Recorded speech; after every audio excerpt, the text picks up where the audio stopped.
ዛፍና መልካሙ ልጅ። በድሮ ጊዜ በአንድ በተራራ የተከበበ አንድ ትንሽዬ አረንጓዴ መንደር ነበረ። በዚህም መንደር ታዲያ ወፎች የሚዘምሩበት፣ ሕፃናት ደግሞ በደስታ የሚቦርቁበት እንዲሁም የተረጋጋና ለኑሮ ተስማሚ የሆነ መንደር ነበረ። ታዲያ በዚህ ውብ መንደር አንድ ሚካኤል የተባለ ጎበዝ ትንሽዬ ልጅ ይኖር ነበረ። ሚካኤልም ድሆችን የሚወድ፣ እንስሳቶችንም የሚወድ፣ እውነትንም የሚናገር ልጅ ነው። እናትና አባቱንም ሁል ጊዜ በቤት ውስጥ ስራ ያግዛቸው ነበረ። ታዲያ ከዕለታት በአንዱ ቀን ግን በመንደሩ ውስጥ አንድ ችግር ተፈጠረ። በመንደሩ ውስጥም ዝናብ በመጥፋቱ ዛፎች መድረቅ ጀመሩ፣ እጽዋቶችና እርሻዎች መጠውለግ ጀመሩ። ታዲያ የዚህ አካባቢ ሰዎች በዚህ ሁኔታ በጣም ተደነጋገጡ። በዚህ ሁኔታ እንዴት እዚህ መንደር ላይ ልንኖር እንችላለን በማለት ማሰብና መጨነቃቸውን አላቆሙም ነበረ። አንድ ቀን ጠዋት የሚካኤል አያት ከእንቅልፋቸው በጠዋት ተነስተው ሚካኤል እሳቸው ወዳሉበት እንዲመጣ ነገሩት።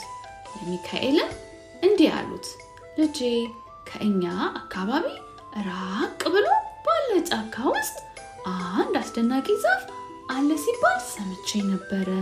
ይህ ዛፍ ታዲያ አሉት የትዕግስት ዛፍ ይባላል። ዛፉም አሉ ለደግና ለታጋሽ ሰዎች ብቻ ነው የሚረዳው ሲባል ሰምቼ ነበር አሉት።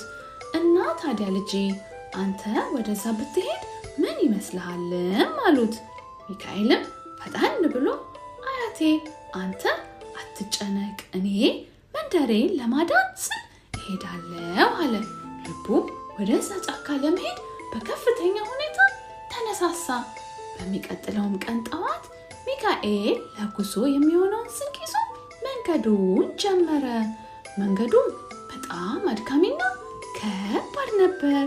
በመንገዱም ላይ አንድ በዕድሜ የገፉ አዛውንት አገኘ። አዛውንቱ እንዲህ ብለው ጠየቁት፣ ልጄ ውሃ በጣም ጠምቶኝ ነበር፣ እባክህ ከያዝከው ውሃ ልታጠጣኝ ትችላለህ ሲሉ ጠየቁት። ሚካኤልም ምንም ሳያመነታ ከያዘው ውሃ ሰጣቸው። አዛውንቱም አመስግነው ተሰናበቱት።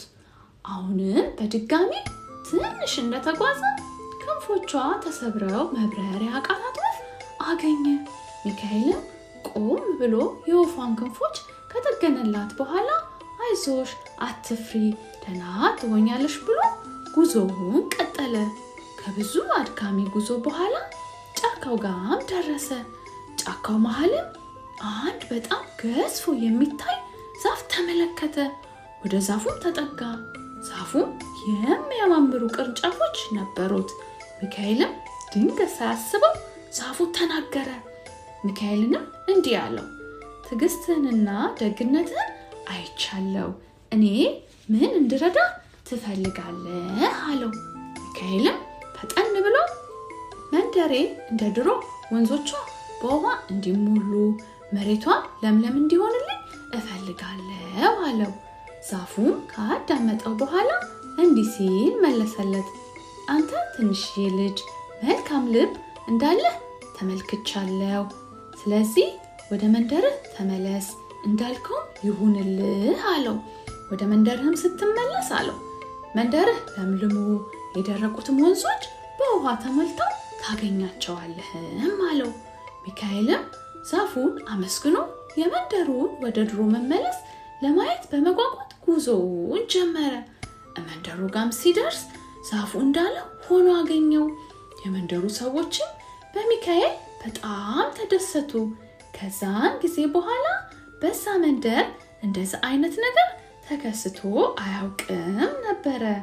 ልጆች ከዚህ ተረት የምንረዳው ትዕግስትና ደግነት መልካም ውጤት እንደሚያመጣ ነው። ልጆች የምንለቃቸው ቪዲዮዎች በፍጥነት እንዲደርሳችሁ ሰብስክራይብ ማድረጋችሁን አትርሱ። ላይክ እና ሼር በማድረግ ደግሞ ለሌሎች አጋሩ።